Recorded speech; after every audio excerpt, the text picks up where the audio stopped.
Hey, how are you? It is Sunday, February the 21st. Last week, we did not have church in person. We had our snowstorm, and so we missed Valentine's Day. And then I wasn't there on the 7th, so I haven't seen some of you in 2 or 3 weeks. And so I hope that tomorrow in the service, there will be some people, some more out that are making their way back out now, and maybe they feel more secure and they've gotten their shots and they want to be there at church. And so I hope we'll see some of those. And so I did say tomorrow because, yes, it is Saturday night and I'm making the video again on Saturday night so that it can be available first thing Sunday morning. It would seem that there are those that would like to this to fit into their schedule. And so I don't want anything to hinder from the message that God has given me today for you. And so I want to try to accommodate that and give you the opportunity to have this first thing on Sunday morning. So just real quickly, I want to go over some things. And I got a text from Donna this week, from Donna Robbins. She said she's done with her treatments. That's a praise in itself. And she has another MRI on the 4th of March. And she's hoping we need to pray for those results. We want them to be as good or better than they were the last time. And she also, she and Billy have been in the process of getting their vaccinations, their vaccine shots. And so she said she looks forward to the day when they can be back in church. And so you pray for them and pray for her on these MRI results that things will show that everything they've done has been positive and did what it was supposed to. And we praise God in advance, but I ask you to pray about that. Then ask you to pray for Miss Barbara's cousin, Judy Signorelli, and her battle with cancer and just the difficult time she's having.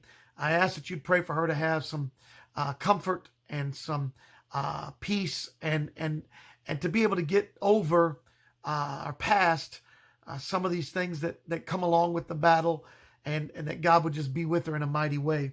I ask you to pray for Miss Barbara and her back, and thankful that she's doing a little bit better. Ask you to pray for Paula. Paula still needs our prayers and for recovery and encouragement. And I ask that you would pray with me and pray for Paula. Ask you to pray for Clarence Smith. I want to say this one right along with my buddy who I went to see in Iowa, his father, Alan.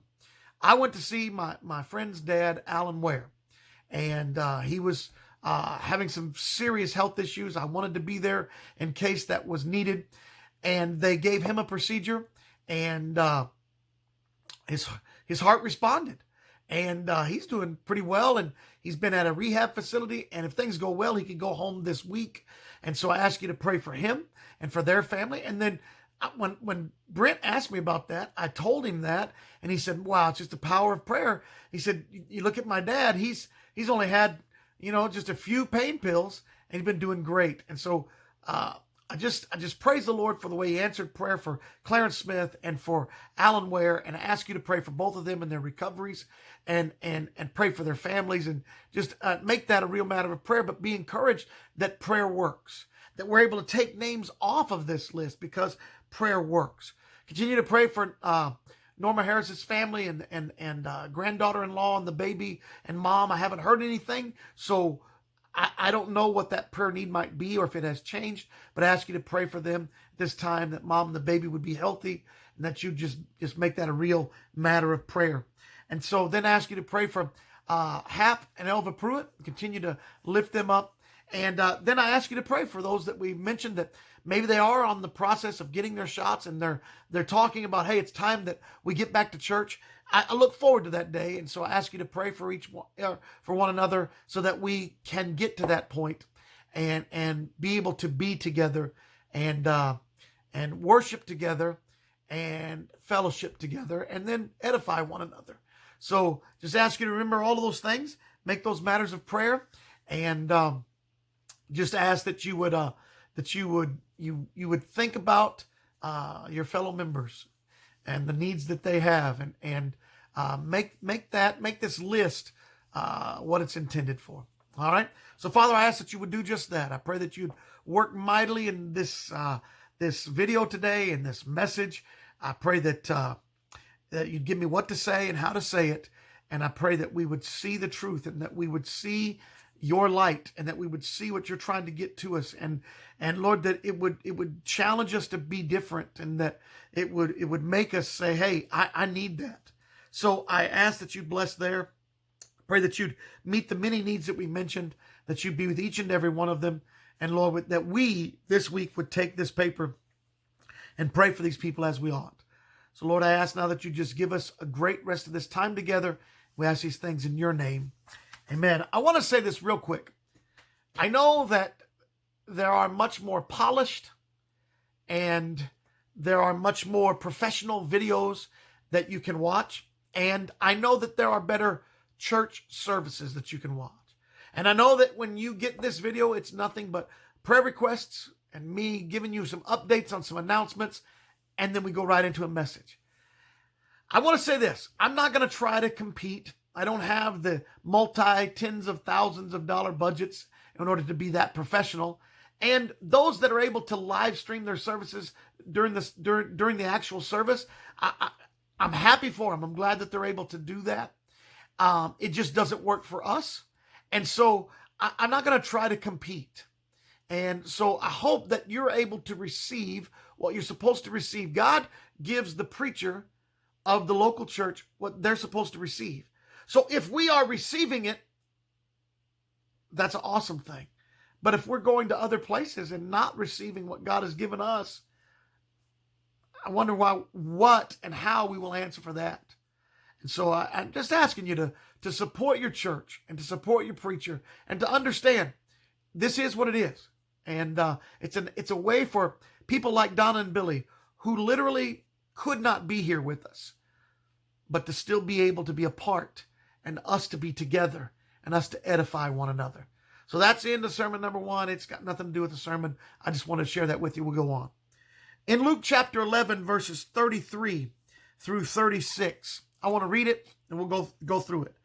It says, "No one, after lighting a lamp, puts it in a cellar or under a basket, but on a stand, so that those who enter may see the light.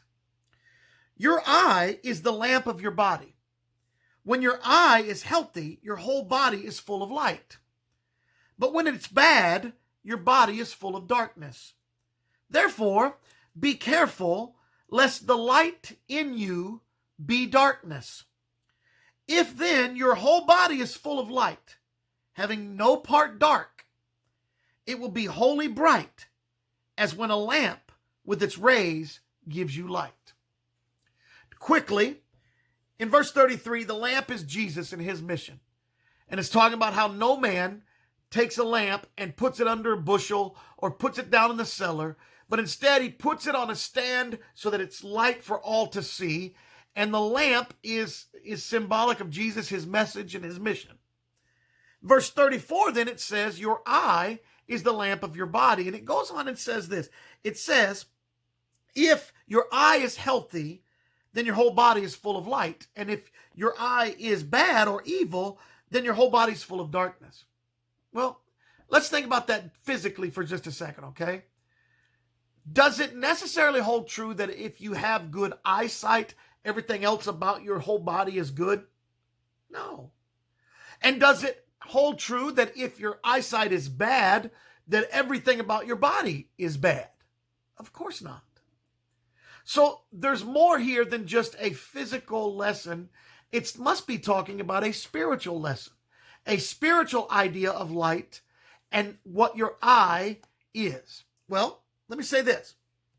You'll find the same thing like in Matthew 6 and verse 22, but this has to be spiritual. Proverbs 20:27 helps us with this statement a lot. Proverbs 20:27 says, the spirit of man is the lamp of the Lord. The spirit is the lamp. And so we tie that thing in with what we just said. It makes sense to us, okay? Searching all his innermost parts. So what we're talking about is spiritually, the eye is the lamp to our inner being, to our soul. The eye is not just our physical eye, it's what lets in the light. It's whatever is the spiritual funnel that lets light into our soul so that we know the truth and we know the light. Okay? So we're not talking about just something physical.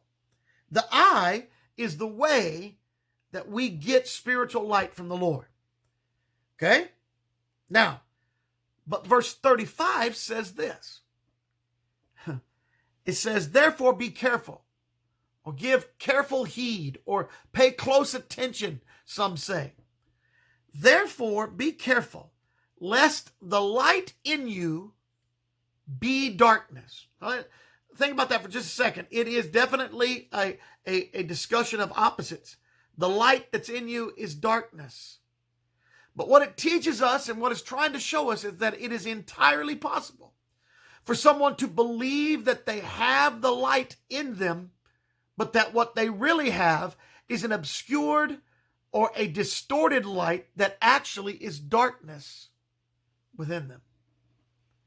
Verse 35 says it's possible that we think we have the light, but what we actually have is darkness. And you see, 1 John 1:5 says, God is light, and in him there's no darkness at all. So if what we have is God's light, then we don't have any darkness.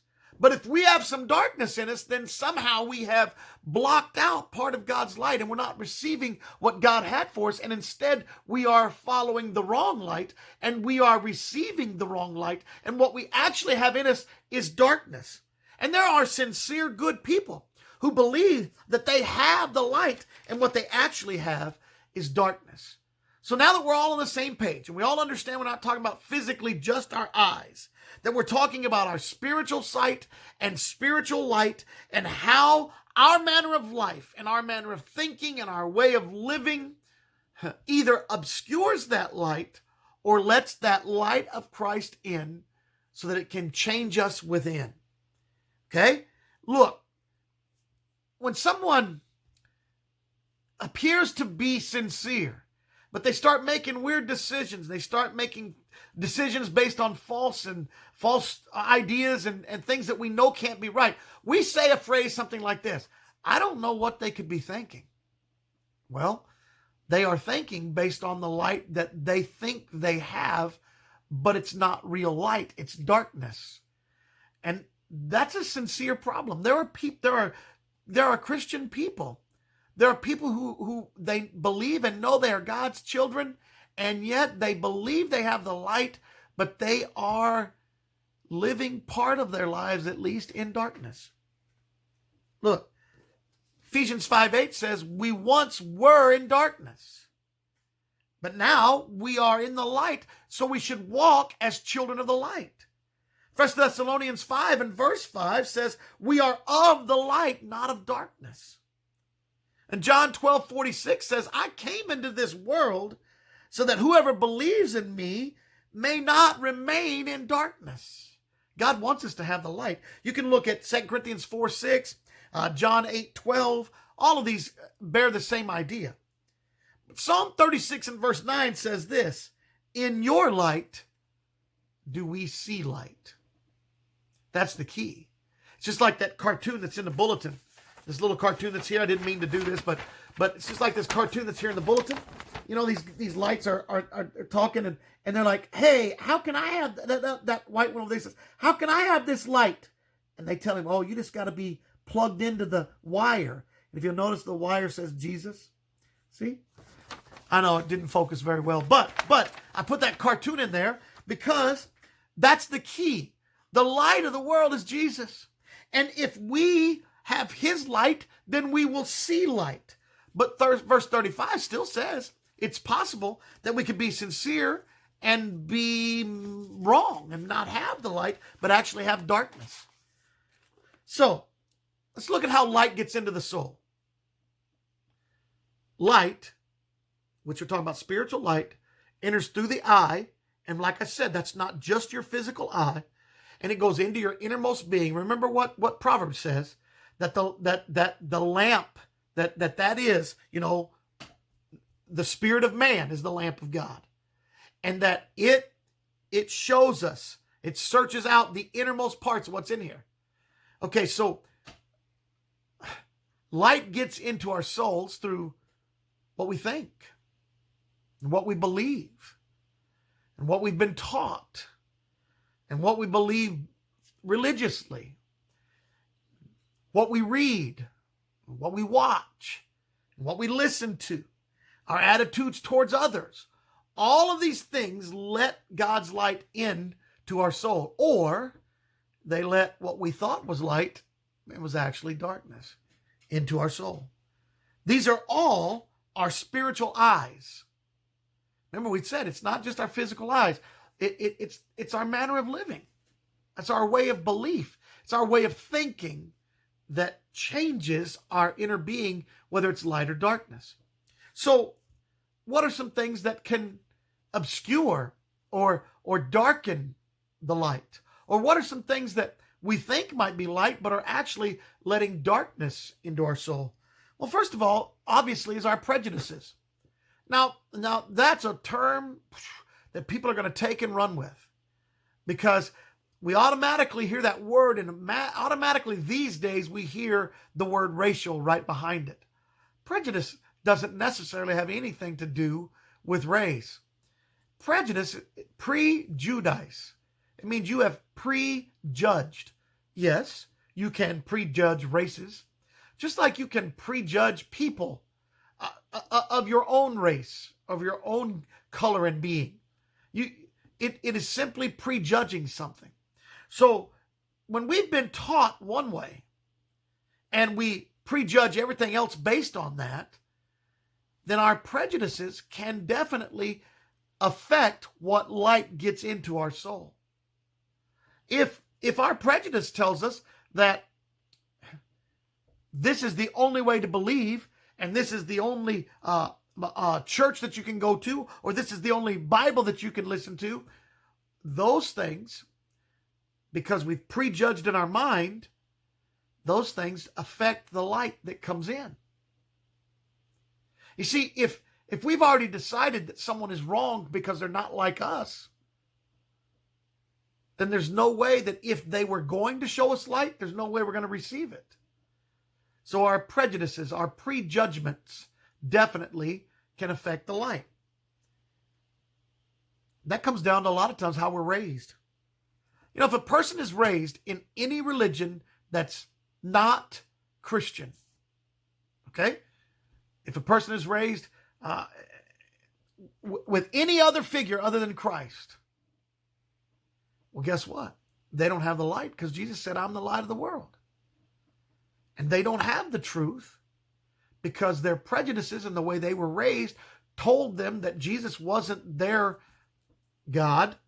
So therefore, they don't know the truth. You say, but Chris, that's not very inclusive. I'll get there in a minute. You know what else affects the light and blocks it out? Our own apathy and laziness.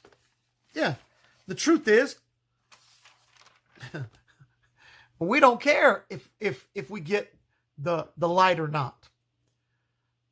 We're either lazy or apathetic, and we're like, any old good teaching will do. I'm in a hurry. Anything will help. I'm not getting any teaching right now, so if I get any, that'll be good. That's not true. And our laziness and our apathy of not wanting the actual truth definitely affects what light gets in, and might even allow darkness in. That leads us right into the next one. That's false teaching. If we are taught wrong, and if we are taught biblically wrong, then that affects what light gets in. For instance, if we are taught that the grace of God is there mostly as a covering for sin or an excuse for sin, then we don't learn about God's grace. You say, Chris, what are you talking about? Well, that's for those people that say the grace of God covers all sins. So if tomorrow I go out and do all kinds of terrible sins, I say, well, I was covered by grace, so it's okay. It was a mistake. I made. That's a gross misrepresentation of what the grace of God is. It's a false teaching. Hey, what about this? What about, I just told you, what about the idea that all roads lead to God? So it doesn't really matter which one you take, all roads lead to God. All spiritual endeavors lead to God. That's not true. Jesus himself said, I am the way, the truth, and the life. No man comes to the Father but by me. And you say, but Chris, that's not very inclusive of all the other religions. No, it's not.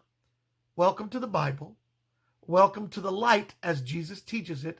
Welcome to the light of the world is Jesus. You see, but if you are taught false teaching, it definitely affects the light that you receive. Here's a weird illustration. I got a friend.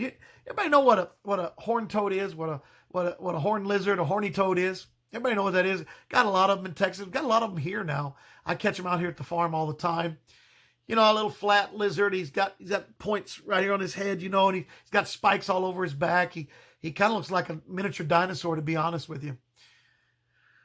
I've got a friend who, somewhere down in his upbringing, someone told him that they were called horny toe, Toe. So that's what he calls them, horny toes. And you try to tell him different? Nope. That's not what they are. Those are horny toes. See, they got horns on their feet. Yeah, but no one calls them that but you. But you see how that's so far from a spiritual truth, but you can see how false ideas and false teachings affect your mind to the point where you don't want to hear any other kind of truth. You don't want to hear any other kind of light. The light you believe is the toe, and that's the only one that matters. See, and so that's all you believe. You know what else affects a light? The love of sin and excusing sin in our life. That affects what kind of light we get inside of us. If we get to the point where sin doesn't bother us, and we have a justification and excuse for every kind of wrong, then what comes in is a lot of wrong with a little bit of right. And that's how we could get to the point where it says, be careful that you don't have darkness in place of your light. Anyone else happens after that love of sin? An arrogance and a pride that says, hey, who are you to tell me what's right and wrong? Who are you to tell me what's sin? Chris, why are you telling me about sin? Who are you to be telling me what's sin? This is my life. I don't see it the way you do. And that arrogance and that pride keeps us from hearing the truth and keeps us from getting the true light of Jesus in our life, because we hang on to these things that we like, and we hang on to sins, and we justify them, and we make excuses, and we say, hey, judgment's supposed to be left to Jesus. My wife showed me a shirt today. Leave the judging to Jesus. That's a great thought. That's a wonderful thought. But what it's led us to in this world is people who do not want to hear from the Bible. They do not want to hear from preachers. They do not want to hear from God. That their life is wrong, that their choices are wrong, that they are in sin, and that they need to get that right. And because of that, their idea of light is definitely obscured and shaded by the darkness. You know what else? Selfishness. Self-seeking definitely affects our idea of light. Judas saw a way to make money. And Judas saw a way to make it about him. It honestly changed his whole life. And I'm sure somewhere in there, at first, he told himself, well, it's not really that big of a deal. You see, it affected the light. And he had the opportunity to walk literally with the light of the world on an everyday basis. So if he, who had the opportunity to walk with the light, could be obscured, don't kid yourself that you couldn't be obscured from the light. You know what else today, though? The fear of man. The fear of man and the way man believes. We are afraid to stand up for what we know is right, because in this world, if we do, we might be canceled. So we have to go along with the nonsense that they tell us and the nonsense that they teach us, because if I don't, well, they'll just write me off. I won't matter at all. I'll be canceled. The fear of man shades the light. But quickly, you know what happens when you get the light? When your eye is right, you take pleasure in the light, and you see the light of God, and you can recognize the light as opposed to darkness. And when it comes in through the eyes, you say, hey, this is the truth. This is light, because you have sought out and you take pleasure in God's light.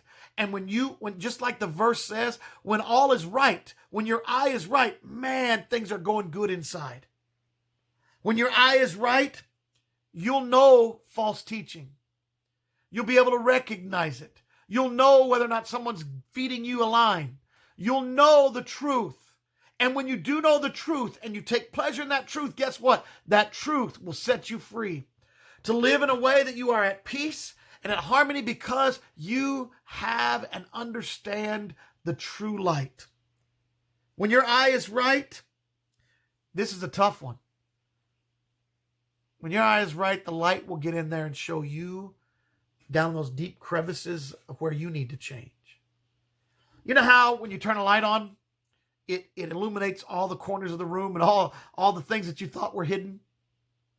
When the light gets into your life, the true light gets into your life, that's what happens. And it gets in there and says, hey, you need to change this and you need to fix that. And that thing over there that you've been hiding, you need to get that out. The light, when truly the light gets in you, it'll show you where you need to change. And guess what? You know how you'll know you got it? There won't be any bitterness. There won't be any feelings of, hey, who are you to be telling me what I need to get rid of? It'll say, you know what? You're right. I need to change that. When your eye is right, all things pertaining to God will be lovely to you. It will seem right to you. So many verses I wanted to share with you. You look some of these up, okay? Look some of these up.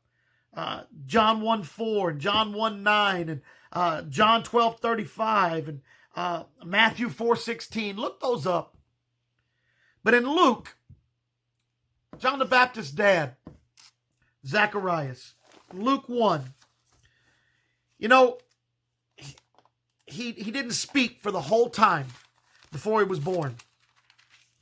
And he didn't speak. And they said, hey, what are we going to call him? He said, his name's John. He said, but none of your relatives have that name. His name's John. Well, after he was born, Zacharias started to speak, and all the people knew that there must be something great about this baby because he couldn't speak the whole time that she was pregnant, and then all of a sudden he could speak. And he gave a prophecy about John the Baptist and in turn Jesus. I won't read the whole thing. It's verses 68 through 79 of Luke chapter 1. And at the end it says this, he's coming, this child is coming to give knowledge of salvation to his people in the forgiveness of their sins, because of the tender mercy of our God, whereby the sunrise shall visit us from on high. And verse 79 says this, he's coming. This baby is coming to give light to those who sit in darkness and in the shadow of death, and to guide our feet into the way of peace. Jesus came to this earth to be the light of the world, to be able to put within us the light that we needed to help others. But what's happened is we have allowed this world and this world system and its teachings and its readings and writings and things that we watch to shade that light to where we don't get the light. We get something like this. And then when we get this much, we're not receiving the true light. Remember the Bible said, in him is light and there's no darkness at all. God doesn't get some light and some shade. God is all light. The verse is very plain over there in Luke. In Luke 11, the verse is very plain. I'm going to finish with it. That's where I started. It says this, be careful lest the light in you be darkness. Follow the right light.